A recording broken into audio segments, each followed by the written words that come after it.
Olá, pessoal. Na lição de hoje, nós vamos desenvolver um modelo bastante interessante para descrever a concentração, a distribuição de concentração no interior de partículas sólidas de catalisador. Eu coloquei aqui uma aplicação de catálise heterogênea que consiste em um reator de leite empacotado. Vocês devem ter aprendido PBR, tá? Esse modelo aqui de PBR é muito semelhante a um trocador de casca e tubos. Na verdade, a estrutura é a mesma, sendo que o interior dos tubos é recheado, é cheio de partículas de catalisador. Tá certo?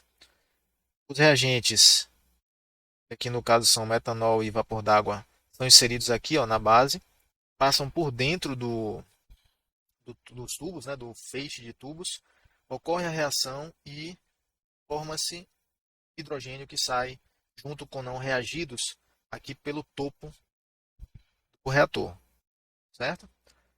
A reação é bastante tem demanda energética, né, bastante endotérmica, então é necessário gás de aquecimento para manter a reação ocorrendo, né, para manter a permanência, para garantir a permanência da reação.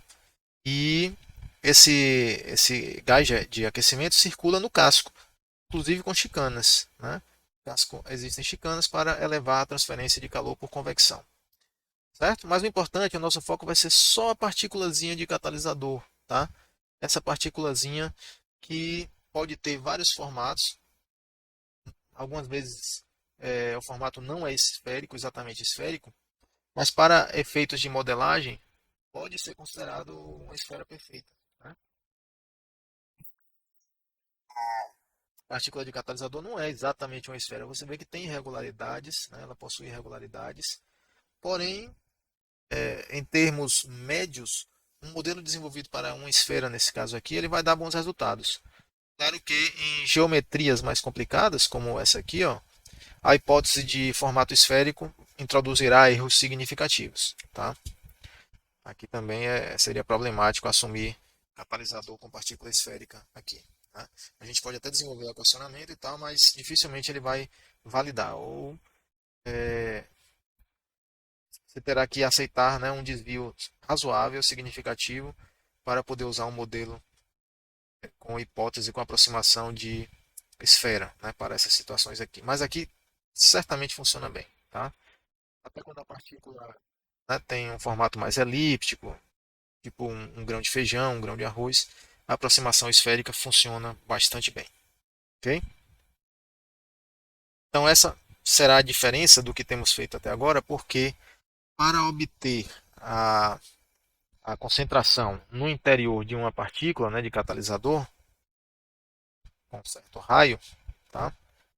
Nós teremos que aplicar a base de modelagem será o princípio da conservação da massa e nós teremos que fazer um balanço, né, de massa no interior da partícula e, portanto, o sistema de coordenadas mais adequado para esse balanço, que simplifica o equacionamento, é o sistema esférico. Né? Então, essa aqui vai ser a diferença. Tá? Vamos lá colocar a mão na massa. Certo?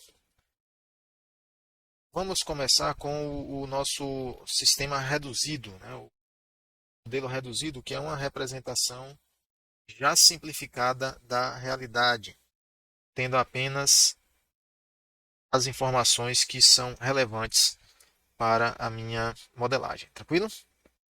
Pois bem, então o que é que nós temos? Uma esfera.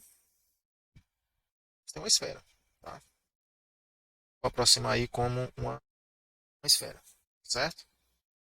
E vamos admitir que existe simetria radial para a concentração.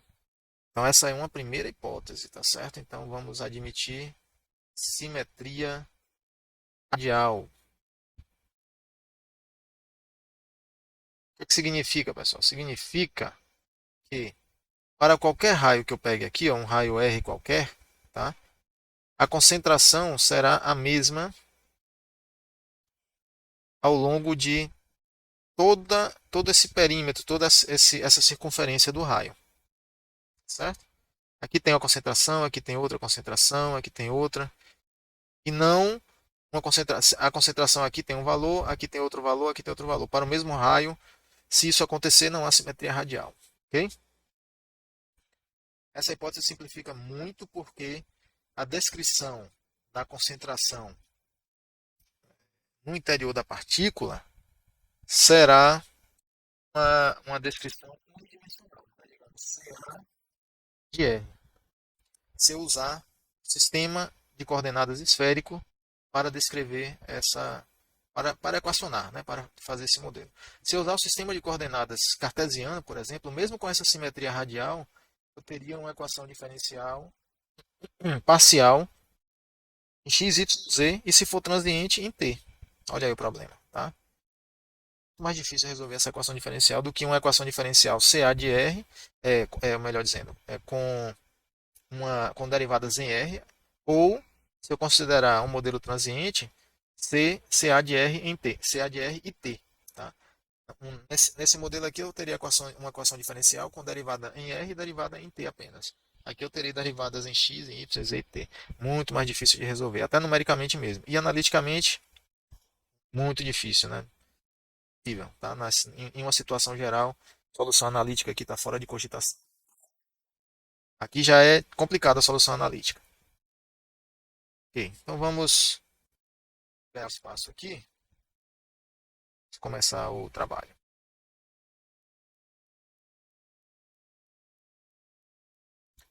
Olha só, o grande segredo do balanço cilíndrico como esférico, tá? Qualquer balanço de energia, de massa, aumento, de carga e tal, é, é geometria, é pura geometria, tá? Por isso que muita gente se atrapalha. Mas,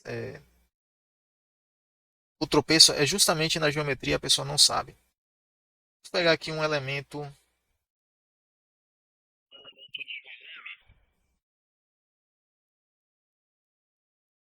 no interior de uma esfera. Esse elemento aqui, ele terá essa medida aqui, essa espessurazinha aqui, ó, dr, correto?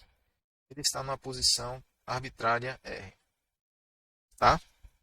O que nós precisamos identificar, pessoal, é o seguinte: qual é essa medida? A medida mesmo de distância desse ladinho aqui, desse lado, é dr, né? Isso aqui todo mundo sabe, tá? Mas se o ângulo aqui é, dizer θ, esse ângulozinho aqui, ó, θ, como é um ângulo diferencial, temos dθ. Okay? O O outro ângulo eu vou chamar de φ. Então, o nosso sistema de coordenadas aqui será r, θ e φ. Tá? O φ seria a projeção aqui para fora do plano do nosso plano de desenho. Ok? Então, esse elemento de volume aqui, ele é definido, né, por um ângulo, por uma espessura dr, um ângulo dθ e um ângulo dφ, tá? Em radianos. Ok? Porém, veja só, dθ ou dr é comprimento, metro, pé, viu? Mas dθ e dφ são radianos, tá? Então a dimensão desse aqui seria tipo um cubinho, né? Cubinho deformado, um cuboide. As dimensões as arestas desse cubinho não são dr, dθ, dφ, porque dφ é radiano e dθ é radiano e dφ também. Qual é a medida em comprimento que corresponde ao dθ? Ou seja, o comprimento do arco correspondente ao dθ. Aí a dica que eu dou para vocês é muito simples. Basta você lembrar do perímetro de uma circunferência. Qual é o perímetro de uma circunferência? 2π vezes o raio, não é verdade? 2πr? Não é isso? Exatamente, ninguém discordou. Então veja só. O comprimento total da circunferência, né, o perímetro, eu vou até chamar aqui de perímetro. O perímetro da circunferência é 2πr, correto? Esse comprimento total aqui, ó, P é 2πr. Quem é 2π? É o ângulo total em radiano. O ângulo total da circunferência, ou seja, 360 graus em radiano. Aí eu lhe pergunto, qual é o comprimento desse arco da circunferência? Esse arco pequenininho aqui, ó. Para desenhar diferente. Nós temos aqui esse arco aqui, ó, que eu vou chamar de L. Não é o perímetro, é um pequeno arco, tá? Que corresponde a um ângulo que é delimitado por um θ. Qual é o comprimento desse arco aqui?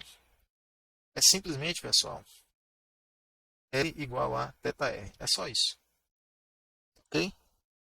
Quando θ é igual a 2π, que é o comprimento, o ângulo total, né, em radianos da circunferência, os 360 graus, aí nós temos que esse ângulo igual ao perímetro. É isso, tá? Se você lembrar disso aqui, ó, você faz um balanço em geometria esférica, cilíndrica, com tranquilidade. Pelo seguinte, esse cubinho aqui, ó, que nós temos, ele terá dimensões agora. Dimensões dr. Qual é o comprimento do arco que corresponde ao ângulo de θ? R de θ. Qual é o comprimento do arco que corresponde ao ângulo de φ? Ao ângulo diferencial de φ? R de φ. Pronto, é isso. Se a gente lembrar disso aqui, que nós temos aqui é um cubinho distorcido, né, deformado com essas medidas, essas arestas aqui, nós fazemos o balanço. Tá? Vocês vão ver como é que eu vou usar isso agora. Então veja só. Vamos equacionar, como sempre,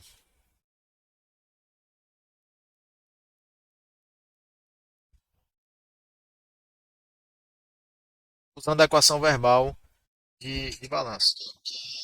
Isso que sai mais o que é gerado igual ao acumulado. Certo? Não vamos zerar o termo de acúmulo, porque o nosso intuito será obter um modelo transiente. Se for regime permanente, a gente zera a derivada temporal. Certo? Aplicando o princípio de conservação da massa,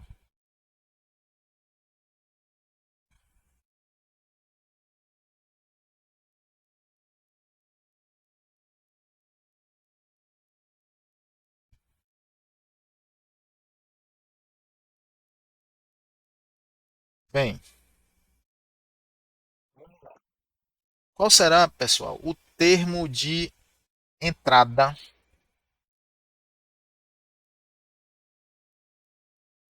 na direção R?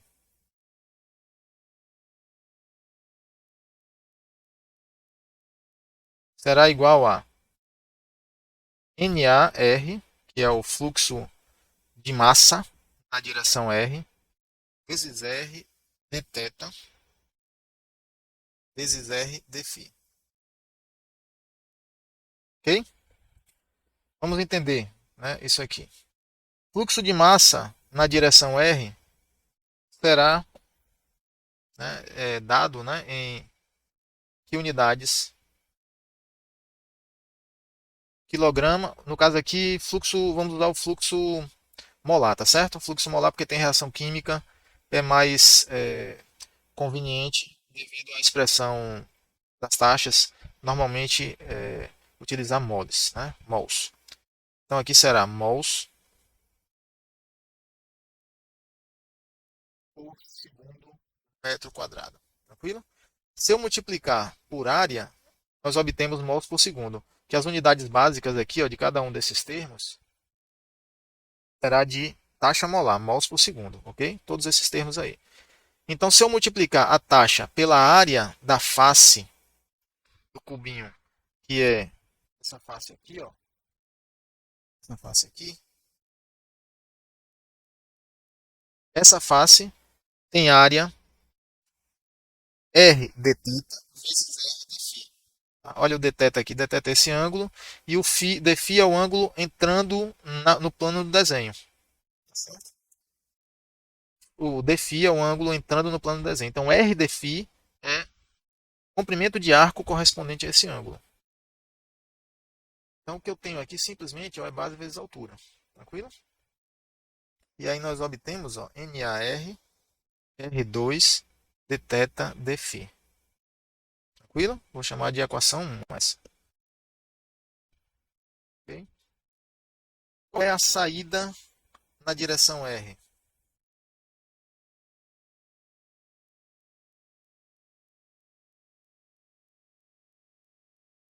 A saída na direção R.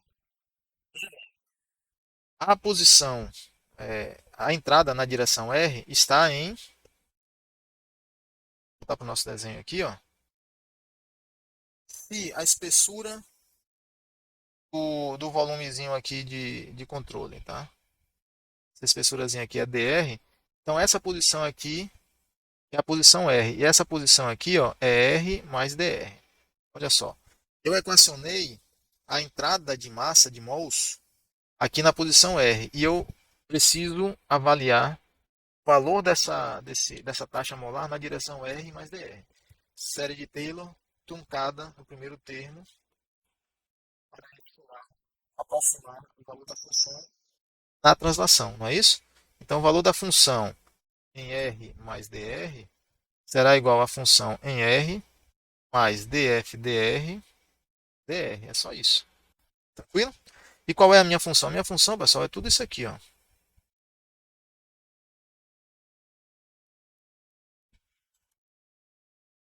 É tudo isso aqui.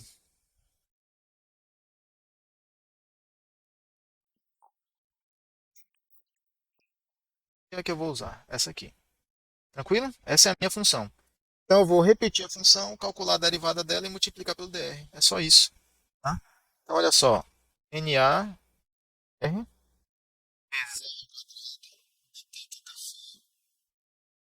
mais a derivada em relação a R. Só que eu vou usar derivada parcial, afinal de contas o modelo será transiente, então tem derivadas de tempo também.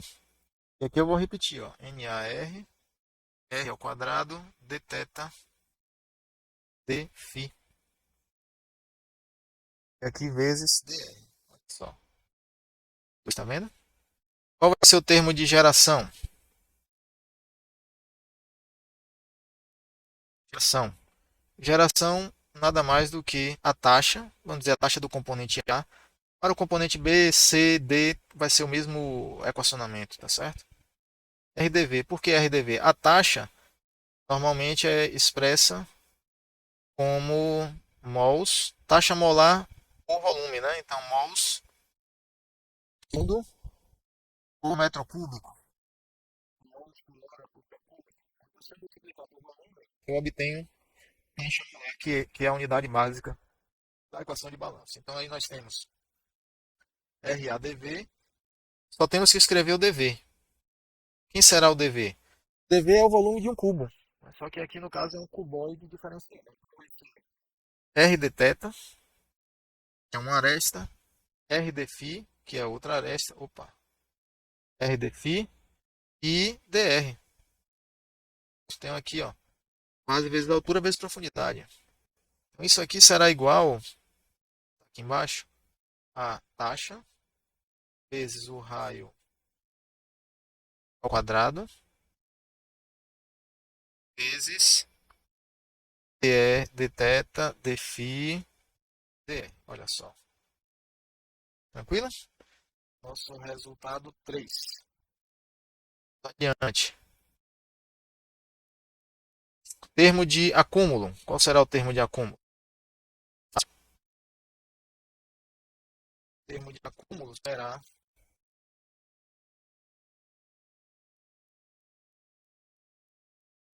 sem a derivada temporal,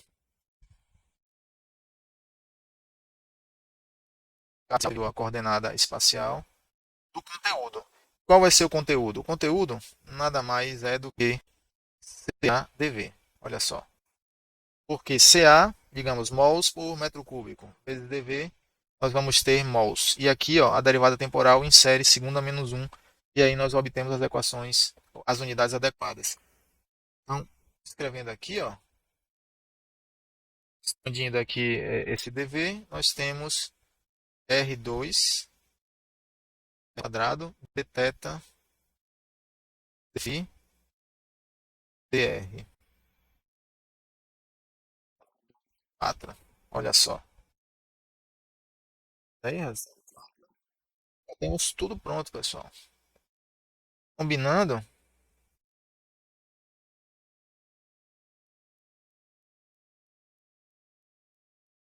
de 1 a 4, temos temos que, vamos juntar tudo agora, ó. R, molar, vezes R2 d θ d φ, menos NAR,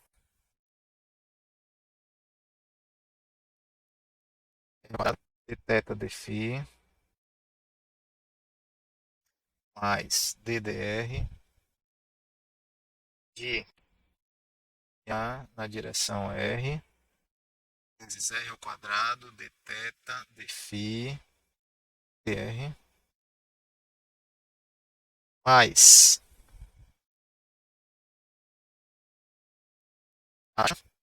RA vezes R ao quadrado, d θ d φ dr, igual, eu vou colocar aqui embaixo, ddt de CA R ao quadrado, d θ d φ,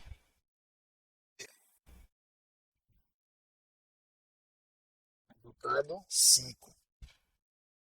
Pois bem, agora um pouquinho de álgebra, né? Removendo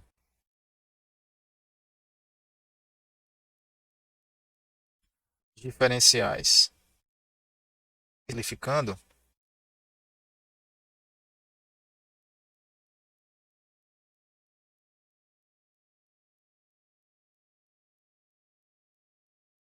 vem que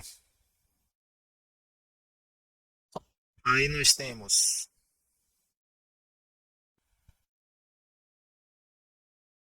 d dr de NA R ao quadrado vezes d θ d φ dr mais NA vezes R ao quadrado d θ d φ dr a ddt de CA R ao quadrado d θ d φ dr. Ok? Então, o que é que nós fizemos aqui? Ó? Cancelamos, tudo cancelou com esse aqui. Os diferenciais não variam com as derivadas, né? Então todos podem sair da derivada, esses diferenciais todos aqui, ó. Sai da derivada, aqui sai da derivada, aqui, ó, vai cancelar,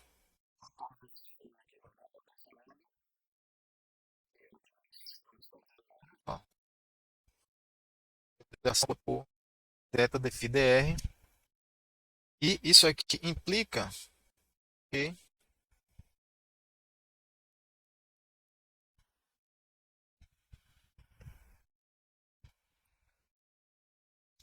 ddr de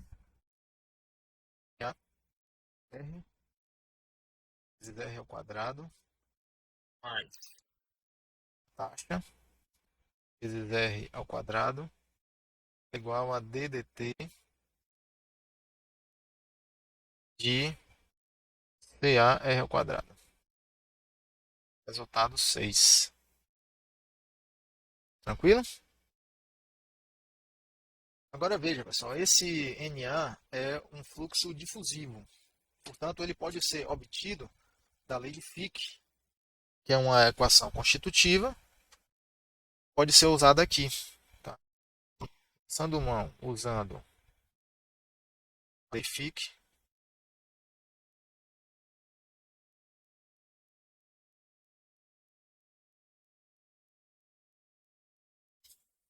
para difusão,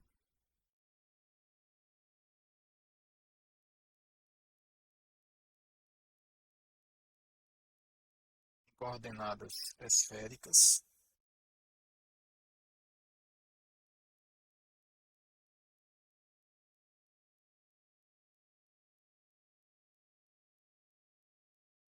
Consegues. Então veja só, a lei de Fick, a forma geral é menos DAB, gradiente da concentração. Tranquilo? E aí, aqui nós estamos escrevendo na notação de Gibbs, tá? Ou notação vetorial que serve para qualquer sistema de coordenadas.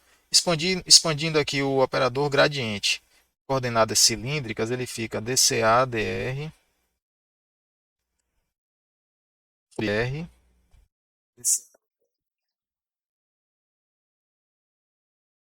sobre R seno θ dCA dφ. Match. Ok? Só que, no nosso caso, devido à assimetria radial, nós teremos difusão unidimensional. É a hipótese do modelo, né? Se validar, a hipótese é verdadeira, é realista. Se não validar, a hipótese tem que ser descartada e um modelo mais complexo deve ser elaborado. Tá? Assumindo difusão radial,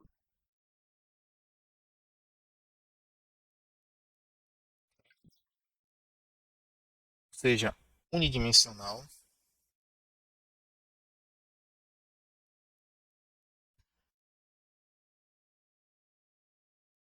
temos NAR igual a menos DAB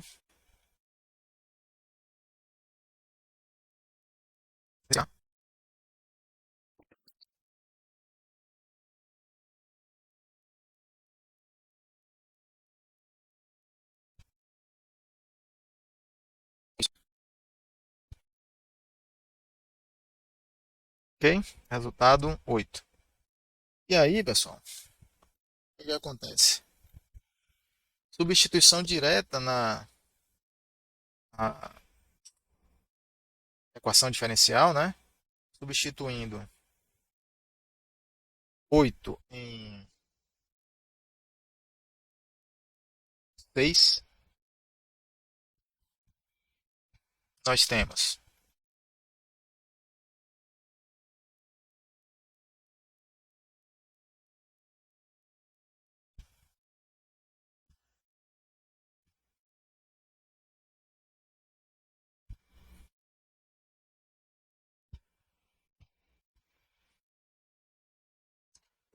1 sobre r ao quadrado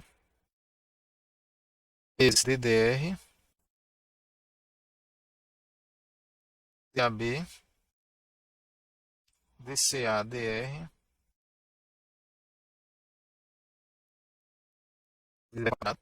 mais RA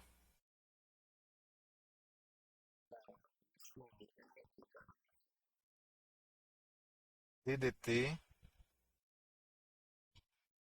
CA r ao quadrado. Resultado 9. Pronto, aqui já é um modelo, pessoal. Já temos uma equação que, quando resolvida, fornecerá a função, né? Concentração CA de R e T no tempo. Concentração para cada raio, cada tempo. Podemos simplificar um pouco esse modelo assumindo DAB constante. Atividade constante para DAB constante. Vale que, então, nesse caso, ó, DAB constante significa que ele pode sair da derivada, né? Sair aqui da derivada.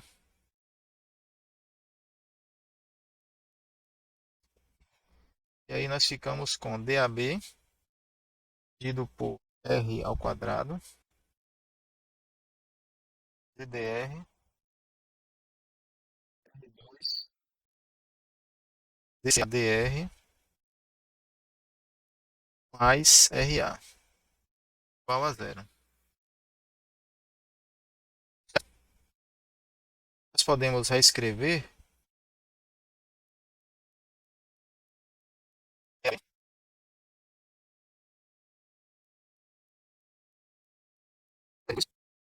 esse R2, E2CA,